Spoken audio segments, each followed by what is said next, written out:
Now this is the Porsche with the dual clutch PDK transmission, 7 speeds forward, and of course that displacement sensor inside the transmission is a very common failure, and I believe our fault code was 1731, and indicating a implausible signal from the portion of the displacement sensor that indicates the shift fork for gears 4 and 6. And it would set that code real quick. I mean, you'd clear it and you could drive it normally and it'd come right back. And of course, once that code is set, well, we're stuck in neutral. We've got to actually use the scan tool to clear the code so I can continue driving the car. Now, of course, we got the transmission all back together, back in the vehicle, working perfectly, no problem. The transmission held 9 quarts of transmission fluid, and of course we replaced the filter pan with the new one. That's real popular with ZF. They like that plastic pan filter combination. Our transmission fluid is the Pentasyn FFL3, and that's specifically for the dual clutch transmission, and worked very nicely. I noticed though that if you are servicing your Panamera, that FFL4 is the recommended replacement. So FFL3 is what it originally called for. FFL4 is what you can certainly use. It may be what's available to you. Porsche does recommend changing that fluid at a 60,000 mile interval, so that certainly would be a good idea. We're in good shape and raring to go, so the Porsche is ready to return to the customer. Okay, here are 2010 Porsche Panamera. This is the 4.8 liter V8, normally aspirated. Now, one thing that's very interesting when I look at this engine is I noticed that, hey, wow, don't I have a lot of room and empty space? There, as I look down into this cavity here behind the headlights, there's this great big empty cavity there in front of the inner fender well. It's all empty space, and if I look over here on the left side, the driver's side, I see the same thing. My, you could use this as an optional storage location. Look at all this room here. This is rather unusual. Very roomy here around the engine. Here, as I look at the side of the engine, I mean, it's tight, but certainly lots and lots of room. Kind of unusual for a Porsche. But don't forget, there are 2 engine options here, or actually 3. The V6, which we don't have, but there are 2 versions of the V8, and one of them is twin turbocharged. So what happens is, if I did have the turbocharged variant, that this would all be filled in with the aftercooler and the oil cooler, etc., etc., etc. So this is the normally aspirated version. Now this has plenty of power, there's no question. You know, you drive this vehicle, it just scoots, takes right off. Very smooth, and of course no turbo lag because we don't have a turbo.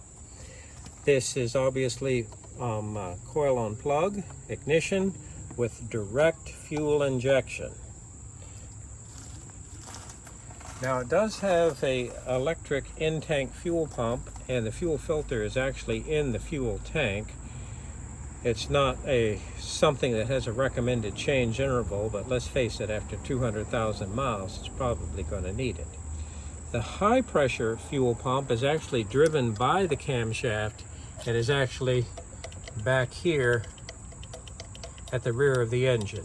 And I'm going to say this, that to replace that, you're either going to pull the engine or pull the transmission. And even when you pull the transmission, it's awful tight. Okay, now this is actually a coolant manifold, and this mounts behind the cylinder heads on both the right and left side. This is behind the engine. Now to get at this, you have your choice. Either pull the engine, pull the transmission. Now a Porsche shop would probably drop both the engine and transmission as an assembly. Obviously, being a transmission shop and working on the transmission, we opted, of course, to pull the transmission. Now, why did we replace this? What happens on this? Well, this is made out of aluminum, and of course this fitting is made out of aluminum. And it's actually retained in this port with an adhesive. And it was fine for the first few years, but as you can see, this deteriorates and it starts leaking. And when we were working on this and started pulling on it, it actually slid right out. And if this had actually slid out while the vehicle was operating, it would have dumped the coolant out of the engine very quickly. Now, what is this for? This actually goes to one of these heater hoses right here, going up to the heater core. And it can be a problem.